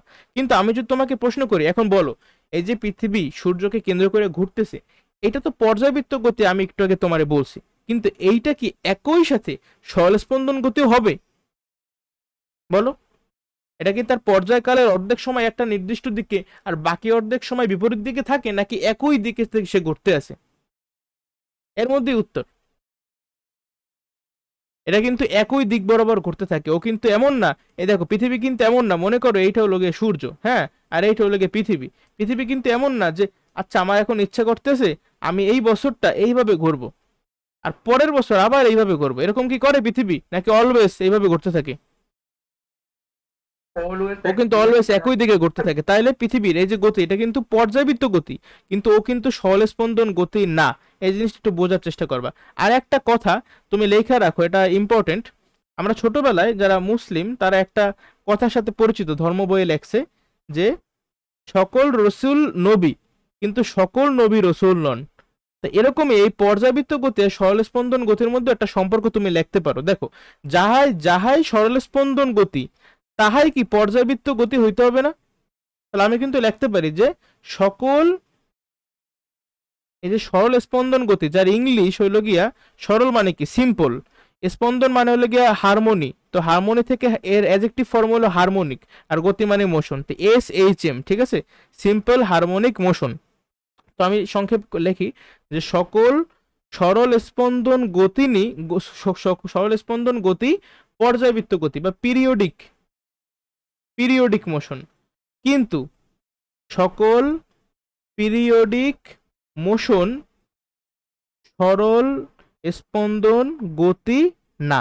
বলো তো এই কথাটা তুমি যদি আসে ব্যাখ্যা করতে 2 মার্কের জন্য লিখতে পারবা? উদাহরণ টুদাহরণ দিয়া সংজ্ঞা লিখবা, তারপর উদাহরণ দিয়ে ব্যাখ্যা করবা, ঠিক আছে? মনে করে যে সূর্যের চারদিকে পৃথিবীর যে ঘূর্ণন, এটা দিয়ে ব্যাখ্যা করতে পারবা।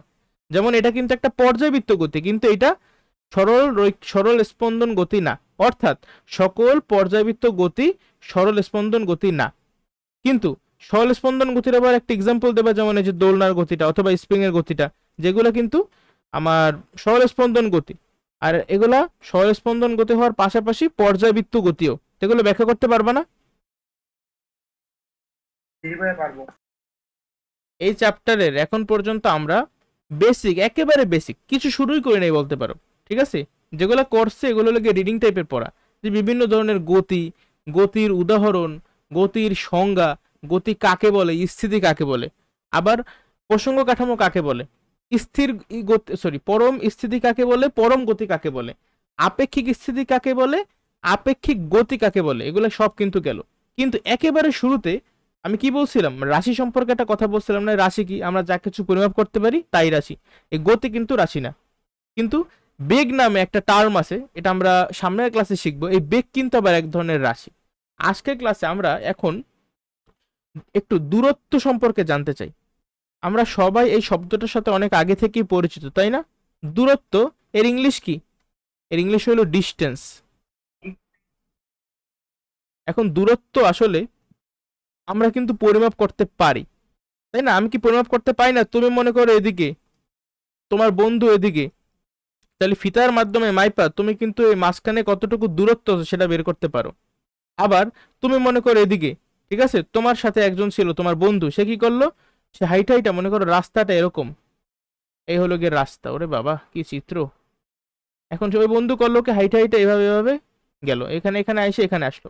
এখন সে মোট কতখানি গেল এটাও কিন্তু তুমি চাইলে ফিতা দিয়া মাপতে পারো, তাই না? এতটুকু মাপবা, এতটুকু মাপবা, এভাবে মাপতে মাপতে মোট যে কতটুকু গেল সেটাও মাপবা। তাহলে এই যে কোনো একটা বস্তু মোট কতটুকু গেল বা মোট কতটুকু পথ অতিক্রম করলো, এইটাই হইলো দূরত্ব। ঠিক আছে? তাহলে দূরত্বর আমরা কিন্তু ইজিলি একটা সংজ্ঞা দিয়ে দিতে পারি। আর দূরত্ব যেহেতু আমরা মাপতেও পারি, তার মানে দূরত্ব অবশ্যই একটা রাশি, যাহাই পরিমাপ করতে পারি তাহাই রাশি। এখন এটা কেমন রাশি হবে? প্রথম অধ্যায় থেকে আমরা শিক্ষা আসছি যে রাশিকে কিন্তু আমরা বিভিন্ন ভাগে ভাগ করতে পারি। তোমাদের আশা করি মনে আছে, তাই না? যে রাশিটা কিভাবে গঠিত হয়েছে সেটার উপর ভিত্তি কইরা রাশি দুই প্রকার হইতে পারে, মৌলিক রাশি, আবার হইতে পারে লব্ধ বা যৌগিক রাশি। মৌলিক রাশি কারা? যে রাশি অন্য কোনো রাশির উপর নির্ভর করে না, স্বয়ং সম্পূর্ণ, পরনির্ভরশীল না, বা যেই রাশিকে প্রকাশ করতে অন্য কোনো রাশির সাহায্যের প্রয়োজন পড়ে না, তাই মৌলিক রাশি। আর যে সকল রাশিকে সম্পূর্ণরূপে প্রকাশ করতে একাধিক রাশির সাহায্যের প্রয়োজন পড়ে, বা সংক্ষেপে আমরা বলতে পারি যে সকল রাশি অন্যান্য মৌলিক রাশির উপর নির্ভর করে, এরা পরনির্ভর, তারাই লব্ধ বা যৌগিক রাশি। আবার রাশিকে আমরা অন্য আরেকভাবে ক্লাসিফাই করতে পারি, সেটা হলো দিকের উপর ভিত্তি কইরা, যে রাশিটার কি দিক আছে নাকি দিক নাই।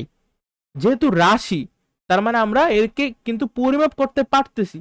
পরিমাপ করতে পারতেছো এর মানে কি? এর মানে হলো ওর একটা মান আছে। ঠিক আছে? তুমি যেমন রাশি নাও না কেন, মৌলিক রাশি নাও, লব্ধ রাশি নাও, ঠিক আছে, ওর মান আছে। কিন্তু কিছু কিছু রাশি আছে যাদের দিক আছে, আর কিছু কিছু রাশি আছে যাদের কি এই দিক নাই। তাহলে এই দিক আছে কি নাই সেটার উপর ভিত্তি করে রাশি আবার দুই প্রকার। যে সকল রাশির দিক আছে তাদেরকে আমরা বলি দিক রাশি, অথবা ইংলিশে বলে ভেক্টর রাশি। আর যে সকল রাশির দিক নাই, শুধুমাত্র মানেই আছে, তারা হলো স্কেলার রাশি। ঠিক আছে? বা অধিক রাশিও বলে, বেদিক বললো না, অধিক রাশি। বুঝছো এই পর্যন্ত? জি তাহলে ভাইয়া। স্কেলার ভেক্টর এই দুই ধরনের রাশিরই মান আছে, কিন্তু শুধুমাত্র ভেক্টর রাশিরই দিক আছে। তাহলে এখন আমরা এই যে নতুন একটা রাশি সম্পর্কে জানলাম, দূরত্ব। রাশি কেন বলতেছি? কারণ আমরা দূরত্বকে পরিমাপ করতে পারি। হ্যাঁ, এখন এই দূরত্ব যেহেতু একটা রাশি, এটা কেমন রাশি আমার প্রশ্ন আসবে নেক্সট। এই দূরত্ব আমি যদি প্রশ্ন করি দিকের উপর ভিত্তি কইরা, তাহলে দূরত্ব একটা স্কেলার রাশি। আবার আমি যদি প্রশ্ন করি রাশিটা কিভাবে তৈরি হয়েছে সেটার উপর ভিত্তি কইরা, তাহলে দূরত্ব একটা মৌলিক রাশি। মৌলিক রাশি কয়টা? প্রথম অধ্যায় থেকে আমরা জানি নিশ্চয়ই মৌলিক রাশি আছে মোট 7টা। এই 7টার মধ্যে প্রথমটাই হইল গিয়ে দৈর্ঘ্য। ওই দৈর্ঘ্য মানেই হইল গিয়ে দূরত্ব। ঠিক আছে? এই দূরত্ব কিন্তু দৈর্ঘ্যকেই রিপ্রেজেন্ট করতেছে। তাহলে রাশি এক স্কেলার রাশিও আবার মৌলিক রাশিও। তবে সাধারণত আমাদের যে পরীক্ষা হয় সে পরীক্ষায় এই মৌলিক রাশি নাকি লব্ধ রাশি এ নিয়ে প্রশ্ন করে না, কারণ এগুলো স্যাররাও বোঝে যে এই যে মৌলিক রাশি যে 7টা, এই 7টা এখন আসলে সবার মুখস্থ, এই জন্য এইসব প্রশ্ন করে না। তারা মূলত জানতে চায়, যখন প্রশ্ন করে যে রাশিটি কেমন রাশি, তারা জানতে চায় এটা কি স্কেলার রাশি নাকি ভেক্টর রাশি। বুঝছো? তাহলে দূরত্ব আমি লিখছি স্কেলার রাশি, তার মানে কি এই দূরত্বের কি দিক আছে নাকি নাই? অবশ্যই নাই। তাহলে আছে কি? শুধুমাত্র মান। এই গেল কিছু বেসিক কথাবার্তা। এখন এই দূরত্বের সংজ্ঞা আমরা কি লিখতে পারি বলো? কোনো বস্তু যতটুকু পথ অতিক্রম করে তাই তার দূরত্ব। তুমি যদি এতটুকু লেখো তাইলেও তোমার সংজ্ঞা হবে। তুমি চাইলে আরো অনেক সুন্দর করে লিখতে পারো, ঠিক আছে, যে কোনো একটি বস্তু প্রসঙ্গ কাঠামোর সাপেক্ষে মোট যতটুকু পথ অতিক্রম করে তাই তার দূরত্ব। আমি এগুলা এটা তোমার উপরে ছাইড়ে দিলাম, ঠিক আছে। আচ্ছা আমি লিখি, কোনো বস্তু সময়ের সাথে সাথে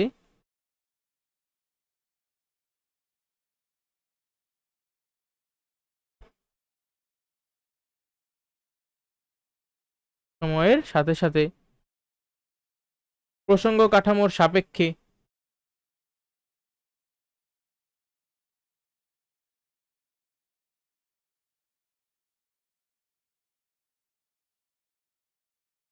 প্রসঙ্গ কাঠামোর সাপেক্ষে মোট যতটুকু পথ অতিক্রম করে। এটা বেশি সহজ, বুঝছো, আমার মনে হয় না পরীক্ষায় কখনো এই দূরত্বের সংজ্ঞা জিজ্ঞাসা করবে। পথ অতিক্রম করে তাই দূরত্ব, ঠিক আছে। আচ্ছা, বা ডিস্টেন্স। এখন নেক্সট আমার যে জিনিসটা জানা লাগবে সেটা হলো দূরত্বর মতো আরেকটা রাশি আছে, তার নাম হলো সরণ, ঠিক আছে। এখন সরণ এই কথাটা দিয়ে আমরা কিন্তু অনেক কিছু বুঝতেছি, যে অ্যাকচুয়ালি সরণ মানে কি, আমরা বাংলা একটা শব্দ যে এই সর এদিক দিয়ে সর দূরে যা, ঠিক আছে। সরণ মানে কি, একটা বস্তু অ্যাকচুয়ালি কতটুকু সরছে, জায়গা থেকে নড়ছে, সেটাই হলো সরণ। বাট বিজ্ঞানের ভাষা আমরা আসলে কিভাবে এর সংজ্ঞাটা দেবো, এর ইংলিশ কি, ইংলিশ হলো ডিসপ্লেসমেন্ট। প্লেস মানে কি জায়গা, প্লেসমেন্ট মানে ওই অবস্থান টাইপের কিছুটা বুঝাইতেছে। তাহলে ডিসপ্লেসমেন্ট মানে তার অবস্থানটা চেঞ্জ হইতেছে, ঠিক আছে। কতটুকু চেঞ্জ হইতেছে সেটাই হলো তার সরণ, অ্যাকচুয়ালি কতটুকু চেঞ্জ হইতেছে। ধরো একটা, এটা সিম্পল, সবাই এইভাবেই পড়ায়, যে একটা বস্তু এখানে ছিল, বস্তুটা এইভাবে কইরা এখানে মনে করো আসলো। এখন এখানে আসার পর আমি ফিতা দিয়ে মাপলাম, কি মাপলাম, যে এগুলো সবাই মাপলাম, মাইপা মাইপা আমি পাইলাম যে 10 মিটার। তখন আমি বলবো যে এই বস্তুটা মোট যেহেতু 10 মিটার পথ অতিক্রম করছে, তাহলে বস্তুটার দূরত্ব বা বস্তুটি কর্তৃক অতিক্রান্ত দূরত্ব 10 মিটার। কিন্তু যখন বলবে যে বস্তুটা সরণ কত, তখন কিন্তু অ্যান্সার 10 মিটার না। তখন আমরা কি করব, তখন আমি প্রথম যে বিন্দু থেকে যাত্রা শুরু করছি আর শেষে যে বিন্দুতে পৌঁছাইছি এই দুইটা বিন্দু কানেক্ট করে দেব।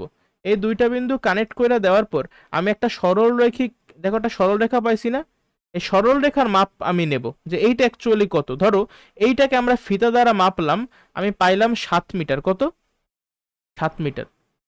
তাহলে আমার সরণ হয়েছে 7 মিটার, বুঝছো। সরণ মানে কি, অ্যাকচুয়ালি কতটুকু তার অবস্থানের পরিবর্তন হয়েছে। এই উদাহরণটা দিয়েই আমরা সবাই মনে রাখার চেষ্টা করব, ঠিক আছে। তাহলে সরণের সংজ্ঞা যদি আমাদের পরীক্ষা আসে তখন আমরা কি লিখব, একটি নির্দিষ্ট দিকে, দেখো একটি কোনো বস্তু কর্তৃক, মানে একটা জিনিসের একটা রাশির সংজ্ঞা আমরা অনেকভাবে চাইলে দিতে পারি। কোনো বস্তু বা এই যে দূরত্বর সংজ্ঞা আমি যেটা লিখছি না, এটা বাদে তুমি দিতে পারো যে কোনো বস্তু যে কোনো দিকে যতটুকু পথ অতিক্রম করে তাই তার দূরত্ব। আর সরণের সংজ্ঞা তুমি তাহলে দেবা যে কোনো বস্তু একটি নির্দিষ্ট দিকে, কোনো বস্তু একটি নির্দিষ্ট দিকে যতটুকু পথ অতিক্রম করে, যতটুকু পথ অতিক্রম করে তাই তার সরণ,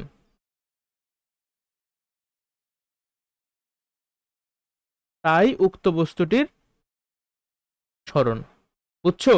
এখন এই যে সরণ, যেহেতু এটা আমরা পরিমাপ করতে পারি, তাহলে প্রশ্ন আসবে যে সরণ একটা কেমন রাশি। সরণ হলো স্কেলার রাশি না, সরণ হলো ভেক্টর রাশি। ভেক্টর রাশি কেন, কারণ সংজ্ঞাটা তুমি দেখো, বলছো কি কোনো বস্তু একটা নির্দিষ্ট দিকে যতটুকু পথ অতিক্রম করে, এই যতটুকু পথ অতিক্রম করে এটা হলো গিয়া মান, ঠিক আছে, তুমি মাপবা যেটা পাবা। আর এটা কিন্তু একটা নির্দিষ্ট দিকে, তার মানে যেহেতু ওর একটা দিক আছে, যেমন আগের এক্সাম্পলেও ওর কিন্তু একটা দিক ছিল, তাই না। মনে করো এইভাবে তুমি গেলা, এইভাবে এইভাবে এইভাবে তুমি এই বিন্দুতে মনে করো পৌঁছাইলা, আগে ছিল এই বিন্দুতে, তাহলে দূরত্ব তো অ্যাজ ইট ইজ, তুমি যেই পথে গেছো সেই পথের মোট মাপটা নেবা। কিন্তু সরণের বেলায় তুমি কিন্তু কি করবা, তুমি এই প্রথম বিন্দু থেকে শেষ বিন্দু পর্যন্ত এই যে একটা সরলরৈখিক দূরত্ব দেখলা, এইটা হলো কি আমার সরণের দিক। যে বিন্দু থেকে যাত্রা শুরু করছি সেখান থেকে যে বিন্দুতে পৌঁছেছি সেখানের দিকে, দেখছো এখান থেকে এইখানের দিকে, অ্যারোটার চিহ্ন দেখো, অ্যারো অ্যারো কিন্তু এই দিক বরাবর, এই দিক, তার মানে কি এইখান থেকে এইখানে। এজন্যই কিন্তু ওকে আমরা ভেক্টর রাশি বলতেছি, কারণ ওর একটা দিক আছে, কিন্তু দূরত্বের কিন্তু কোনো দিক ছিল না, ও হলো গিয়ে বেদিক, কিন্তু সরণের কিন্তু একটা নির্দিষ্ট দিক আছে। আচ্ছা, আর এটা রাশিটা কিভাবে তৈরি হয়েছে সেটার উপর ভিত্তি করে ও কেমন রাশি, এই সরণও কিন্তু দূরত্বের মতোই একটা মৌলিক রাশি, কারণ দূরত্ব সরণ এই দুইটা রাশি আসলে কাকে মিন করতেছে, দৈর্ঘ্যকে মিন করতেছে। আর রাশি যখনই তুমি শিখবা, এই রাশির কিছু একক আছে, কি আছে, একক, আর কিছু আছে মাত্রা। আমরা সাধারণত এসআই এককগুলো মুখস্থ রাখবো, কি এসআই একক। এখন এসআই একক কি, এটা কিন্তু তোমরা প্রথম অধ্যায়ে শিক্ষা আসছো, তাই না? যেমন এই যে দূরত্ব হোক বা সরণ হোক, মানে দৈর্ঘ্য হইলেই দৈর্ঘ্যের এসআই একক কি, দৈর্ঘ্যের এসআই একক অবশ্যই কিলোমিটার না কিন্তু মিটার। অনেকে ভাবে কি যে ভরের এসআই একক কিলোগ্রাম, তাহলে দূরত্বের একক বুঝি কিলোমিটার, কিন্তু তা কিন্তু না। ভরের এসআই একক কিলোগ্রাম ঠিক আছে, কিন্তু দূরত্বের এসআই একক মিটার, ভুলবা না। মিটারকে আমরা সংক্ষেপে একটা এম দ্বারা প্রকাশ করি, ঠিক আছে? বলো বুঝছো কিনা এই পর্যন্ত? আচ্ছা, একক তো গেল, এখন মাত্রা নামে আরেকটা জিনিস আছে। মাত্রা মানে কি, এটা আমরা প্রথম অধ্যায় থেকে শিক্ষা আসছি, তাই না? মাত্রা কাকে বলে তোমাদের কি কারো মনে আছে? মাত্রা হলো কোন একটা ভৌত রাশিতে বা কোন একটা রাশিতে যে মৌলিক রাশিগুলো উপস্থিত থাকে, ওই মৌলিক রাশিগুলোর যে সূচক, ওই সূচককেই মাত্রা বলে। ঠিক আছে, সংজ্ঞা আমরা সবাই মুখস্থ করছি, এটা প্রথম অধ্যায়ের জিনিস। মাত্রা কাকে বলে, মাত্রা সমীকরণ কাকে বলে, আমরা প্রথম অধ্যায়ে গিয়ে আবার আলোচনা করব। আজকে যেহেতু আমরা দ্বিতীয় অধ্যায় পড়তেছি, তাই আমি বেশি ডিটেলসে গেলাম না। আপাতত জাস্ট এইটা দেখো যে তোমার দূরত্ব হোক বা সরণ যাই হোক না কেন, তোমার মাত্রা হবে লেন্থ, না লেন্থ, তাহলে লেন্থের ফলে মাত্রা হইবে ক্যাপিটাল এল। লেন্থের প্রথম অক্ষর বা বর্ণ কি, লেটার এল। এই জন্য আমরা যে দূরত্ব হোক বা সরণ, এর মাত্রা হবে ক্যাপিটাল এল। অবশ্যই মাত্রাকে থার্ড ব্র্যাকেটের ভিতরে ভাবে লিখবা, ঠিক আছে? নাইলে কিন্তু আমাদের ভুল হবে। সরণের মাত্রাও কিন্তু সেম, আবার সরণের এসআই এককও কিন্তু দূরত্বের মতোই সেম, ঠিক আছে? এখানে কিন্তু কারো কোনো সমস্যা হওয়ার কথা না। এখন আমি কিছু ম্যাথ দেই, তোমরা আমার সাথে সাথে একটু চিন্তা করো জাস্ট, ঠিক আছে? খুবই সহজ, এগুলো কঠিন কিছুই না। আচ্ছা, একটা বৃত্ত লাগবে আমার, একটা বৃত্ত আগে আনি। এই যে মনে করো একটা বৃত্ত ছোট হয়ে গেছে, তাই না? একটু বড় করে ফেলাই। বড় হয় না কেন, এই বড় হ, এই যে বড় হয়ে গেছে। আচ্ছা, এখন এই বৃত্ত থেকে তুমি মনে করো এই পয়েন্টে ছিলা, এই পয়েন্টে তুমি ছিলা, এই পয়েন্ট থেকে তুমি যাত্রা কইরা তুমি এই পয়েন্টে আসলা, ঠিক আছে? আমি বইলে দিলাম। আচ্ছা, নামকরণ করা উচিত না? এটা মনে করো এ পয়েন্ট, এটা হলো গিয়া বি পয়েন্ট, এই যে এটা, এটা হলো গিয়া সি পয়েন্ট, আর এটা হলো গিয়া ডি পয়েন্ট। এখন এটা কিন্তু পুরো বৃত্তের 4 ভাগ, ঠিক আছে? এই যে 4টা ভাগ করছি বৃত্তটাকে, একদম সমান 4টা ভাগে ভাগ করছি, বুঝছো? তাহলে তোমার একটা বস্তু মনে করো এইখানে ছিল, এইখান থেকে এই বস্তুটা যদি সম্পূর্ণরূপে একবার ঘোরে, এইভাবে বৃত্তাকার পথেই ঘুরতেছে, কিন্তু এইভাবে ঘুরা ঘুরা ঘুরা ঘুরা আবার এ বিন্দুতে যদি আসে, তাহলে এই বস্তুটা মোট কতটুকু দূরত্ব অতিক্রম করবে কেউ কি জানো? পরিধির সমান না? আর বৃত্তের পরিধির সূত্র কি? 2 পাই আর। আর মানে কি, আর মানে হলো গিয়ে রেডিয়াস বা ব্যাসার্ধ। এই যে বৃত্তটা আমি আঁকলাম, এই বৃত্তের যে ব্যাসার্ধ, ব্যাসার্ধ কতটুকু, ধরো এই যে এতটুকু, ঠিক আছে? এইটা হলো গিয়ে বৃত্তের ব্যাসার্ধ, এতটুকু। আচ্ছা, তাহলে আমাদের যদি এই টাইপের ম্যাথ দেয় যে একটা বস্তু এখানে ছিল, সেইখান থেকে এইখানে চলে আসলো, এইখানে দেখো এ থেকে আসলো ডিতে, অথবা এ থেকে আসলো সিতে, এই প্রত্যেকটা অবস্থায় আমরা কি দূরত্ব বের করতে পারবো না? অনেকে পারবে না, এখনো পারবে না। কেন? শোনো, পারার কথাও না। যদি বলে যে সম্পূর্ণরূপে একবার অতিক্রম করলো, তখন তোমার মুখস্থ জানো যে 2 পাই আর। বললো যে সম্পূর্ণরূপে 3 বার অতিক্রম করবে, 3 বার, তাহলে কি এই 2 পাই আর এর 3 গুণ, তাই না? 3 × 2 পাই আর। বললো যে সম্পূর্ণরূপে 10 বার অতিক্রম করবে, তাহলে 10 × 2 পাই আর। কিন্তু যদি সম্পূর্ণরূপে একবার না যাইয়া শুধুমাত্র মনে করো এ থেকে বিতে আসলো, এই যে এতটুকু পথ, এই যে একটা চাপ, এই চাপটা কিন্তু সম্পূর্ণ যে পরিধিটা তুমি দেখতে পাইতেছো, এই সম্পূর্ণ পরিধির 4টা ভাগের 1 ভাগ। বলো তো এটা বুঝছো কিনা? এই যে এতটুকু কি সম্পূর্ণ পরিধির 4 ভাগের 1 ভাগ না? সম্পূর্ণ পরিধি যদি 2πr হয়, তাহলে এ থেকে বিতে যদি এই বৃত্তাকার পথেই যায়, এতটুকু রাস্তার দৈর্ঘ্য কি 2πr ইন্টু 1/4 হবে না? বলো হবে কিনা? আচ্ছা, আবার যদি কেউ এইখান থেকে যাত্রা শুরু কইরা এইভাবে বৃত্তাকার পথে এইখানে আসবে, তাহলে বলো তো সে কিন্তু এই যে ফুল বৃত্তটা দেখতে পাইতেছো, ফুল বৃত্তর 4/2 ভাগ কিন্তু সে অতিক্রম করছে। তাহলে তার ক্ষেত্রে আমার যে দূরত্ব সেটা কত হবে? 2πr ইন্টু এই যে পরিধির 4/2 ভাগ। বলো বুঝছো কিনা? আবার একটা বস্তু এইখান থেকে যাত্রা শুরু কইরা এইভাবে করতে করতে করতে করতে এইভাবে আসলো, তার মানে কি সে কিন্তু সম্পূর্ণ পরিধির 4/3 ভাগ অতিক্রম করছে। তার ক্ষেত্রে সূত্র যে 2πr ইন্টু এই 2 এর জায়গায় তখন বসবে 3। আবার কেউ যদি সম্পূর্ণটাই অতিক্রম করে একবার, তার মানে কি সে পরিধির 4/4 ভাগই অতিক্রম করছে, মানে 4/4 মানে কিন্তু 1। এই রিলেটেড যদি প্রশ্ন আসে, পারবা দূরত্ব বের করতে, কতটুকু দূরত্ব অতিক্রম করলো? আচ্ছা, এখন আমি নেক্সট একটা জিনিস তোমাদের কাছে জানতে চাই, সেটা হইলো এই বস্তুটা দেখো এ বিন্দু থেকে যদি বি বিন্দুতে আসে, আমি দূরত্ব যদি জিজ্ঞাসা না কইরা জিজ্ঞাসা করি সরণ কত, সেটাও কিন্তু আমরা চাইলে বের করতে পারবো।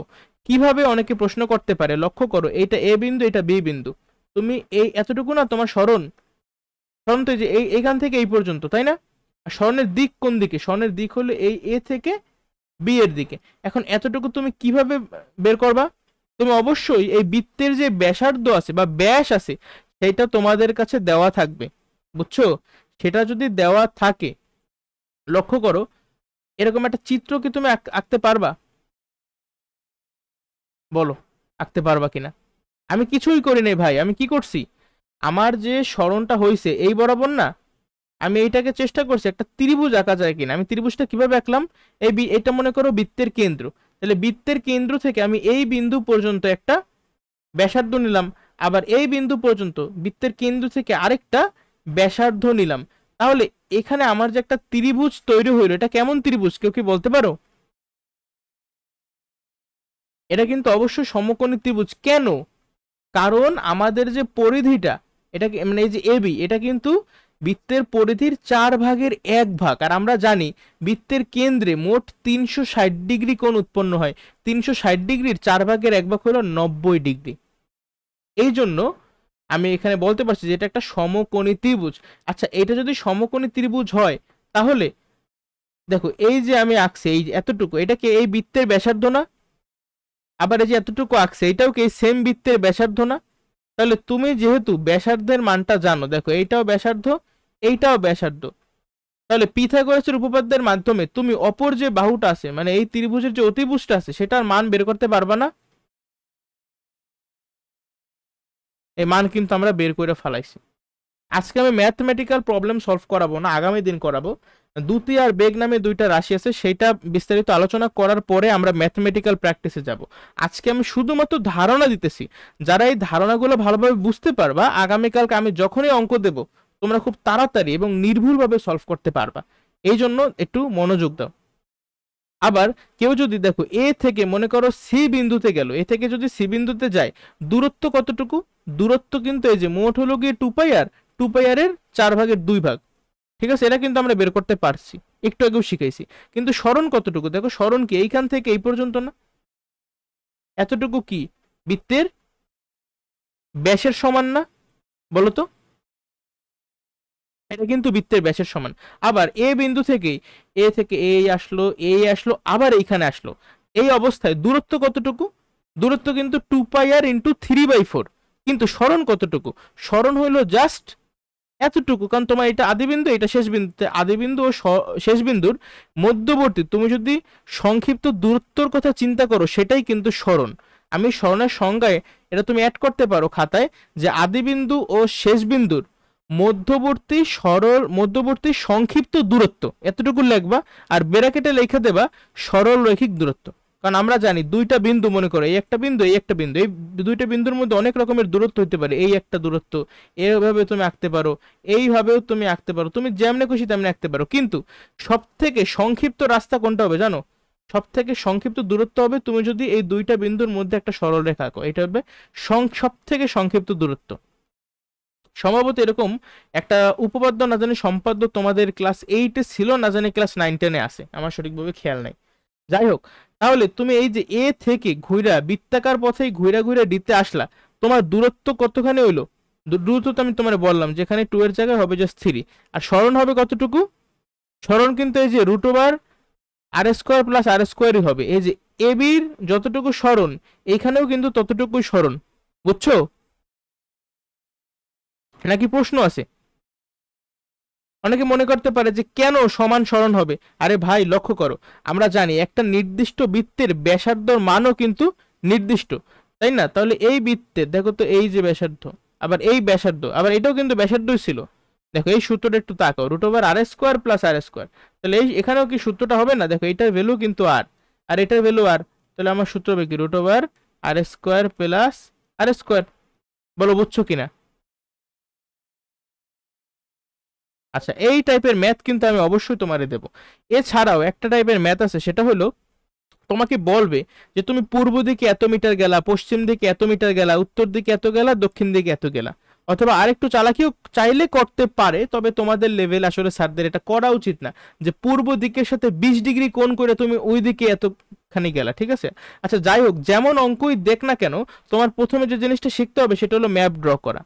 ম্যাপ কিভাবে ড্র করবা? প্রথমে এই যে দেখো এক্স অ্যাক্সিস দিলাম, ওয়াই অ্যাক্সিস দিলাম, এরপরে এই যে পাশটা দেখতেছো এটা হবে ইস্ট বা পূর্ব, এই পাশটা হবে ওয়েস্ট বা পশ্চিম, এই পাশটা হবে নর্থ বা উত্তর, আর এই পাশটা হবে সাউথ, বাংলায় দক্ষিণ। আমি খুব সহজে এটা মনে রাখি কিভাবে জানো? আমি চিন্তা করি, এইটা মনে করো হলো গিয়ে বাংলাদেশ, ঠিক আছে? বাংলাদেশ মনে করো, বাংলাদেশ হলো কোথায় জানো? বাংলাদেশ মনে করো এই এদিক দিয়ে কোথাও একটা, এদিক দিয়ে কোথাও একটা, তাহলে এই এই পাশে কিন্তু সৌদি আরব। ম্যাপের দিকে একটু তাকাবা, এই যে এখানে কিন্তু সৌদি আরবটা আছে, তার মানে আমি কিন্তু পশ্চিম দিকে ফিরে নামাজ পড়ি, তো এই পাশটা পশ্চিম, তাহলে এই পাশটা অটোমেটিক উত্তর।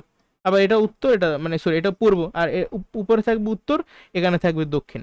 খুব সম্ভবত ছোটবেলায় কেউ একজন আমার শিখাইছিল যে যখন তুমি মনে করো কি বলে, তুমি এমন ভাবে দাঁড়াবা যে তোমার ডান হাতে থাকবে মনে করো পূর্ব দিক, আর বাম হাতে থাকবে মনে করো পশ্চিম দিক, তাহলে তোমার বুক কিন্তু উত্তর দিকে ফেরানো থাকবে, আর তোমার পিঠ পিঠ থাকবে দক্ষিণ দিকে ফিরানো, ঠিক আছে? মানে তুমি যেইভাবে মনে রাখতে পারো আর কি, আমার মনে রাখা লাগবে পরীক্ষার হলে। এখন কথা হইলো এখান থেকে কেমন প্রশ্ন আসতে পারে, বলবে যে মনে করো তুমি এইখানে এই যে পূর্ব দিকে গেলা 10 মিটার, পূর্ব দিকে কত গেলা? 10 মিটার, তারপরে থামলা, থামার পরে তুমি উত্তর দিকে গেলা, কত দেব উত্তর দিকে? উত্তর দিকে কত দেওয়া যাচ্ছে? এখানে 10 না দিয়া আমি 8 মিটার দিই, ঠিক আছে? 8 মিটার, পূর্ব দিকে 8 মিটার গেলা, তারপর এখানে আইসা তুমি উত্তর দিকে গেলা 6 মিটার, 6 মিটার আসে এখানে থামলা।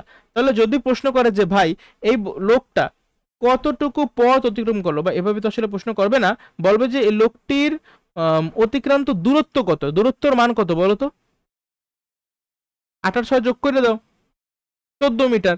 কিন্তু এই লোকটা কর্তৃক অতিক্রান্ত সরণ কি 14 মিটার? সরণ কিন্তু 14 মিটার না, সরণ কতটুকু? সরণ হলো কি সিম্পলি এতটুকু। তাহলে এখানেও কিন্তু আমি এই যে পিথাগোরাসের উপপাদ্যটা অ্যাপ্লাই করতে পারি, যেহেতু এটা একটা সমকোণী ত্রিভুজ। মান আসবে কত আমার? 6 আর 8 থাকলে এটা মান আসবে 10, ঠিক আছে? তাহলে দূরত্ব কিন্তু 14 মিটার, কিন্তু সরণ হয়েছে কত? 10 মিটার। মাঝে মধ্যে এরকম একেবারে সহজ সহজ কিছু ম্যাথ দেয়, তুমি যদি ছবি আঁকতে পারো তাহলে এগুলো 1-2 ব্যাপার। আর একটু চাইলে ঘুরেতে পারতো না? মনে করো বললো যে তুমি পূর্ব দিকে গেলা 12 মিটার, তারপরে পশ্চিম দিকে গেলা 6 মিটার, তার মানে কি? দেখো পূর্ব দিকে 12 মিটার যাইয়া পশ্চিম দিকে আবার 6 মিটার যাওয়া মানে কি? তার মানে তুমি কিন্তু আসলে এই যে মূল বিন্দু থেকে 6 মিটার পূর্ব দিকে আসো, তাই না? এগুলো তো জাস্ট তোমার আইকিউ। তারপর সেখান থেকে ধরো দক্ষিণ দিকে তুমি গেলে এত মিটার, আবার উত্তর দিকে গেলে এত মিটার, ঠিক আছে? এই টাইপের কিন্তু তোমার অনেক প্রশ্ন আসবে, বাট এই হলো গিয়ে বেসিক। এইভাবেই আসলে আমাদের অ্যান্সারগুলো দিতে হবে। বলো পারবা কিনা এই টাইপের ম্যাথ যদি আসে? দূরত্ব কত, সরণ কত? সমস্যা আছে কোনো? সমস্যা যদি না থাকে তাহলে আমরা আগামী দিন, আজকে এই পর্যন্তই থাকুক, আগামী দিন আসলে আমরা মেইন এই চ্যাপ্টারের যে মানে মেইন যে জিনিসটা সেটা হলো গিয়ে দ্রুতি, বেগ, আর হলো গিয়ে ত্বরণ, এগুলোর ভিতরে আগামীকালকে আমরা প্রবেশ করব। এছাড়া কিছু ম্যাথমেটিক্যাল প্রবলেম হলো গিয়ে মেইন, এগুলো সলভ করব, ঠিক আছে? তবে আজকে কিন্তু আমি মেইন যে কনসেপ্ট সেটা তোমাদেরকে শিখাই দিছি। এই যে দূরত্ব স্মরণের ম্যাথ আমি কিন্তু আজকে প্র্যাকটিস করি নাই, বাট কনসেপ্ট তোমাদের আমি দিয়ে দিছি। তোমরা চাইলে নিজেরা বাসায় অনেকগুলো ম্যাথ বানাইয়ে বানাইয়ে প্র্যাকটিস করতে পারো। যাই হোক, এই ভিডিওটা যদি ভালো লেগে থাকে তাহলে অবশ্যই লাইক করো, বন্ধুদের মাঝে শেয়ার করো, আর চ্যানেলটা সাবস্ক্রাইব করো। সবাই নিজেরাও ভালো থাকো, অপরকেও ভালো রাখো। আসসালামু আলাইকুম।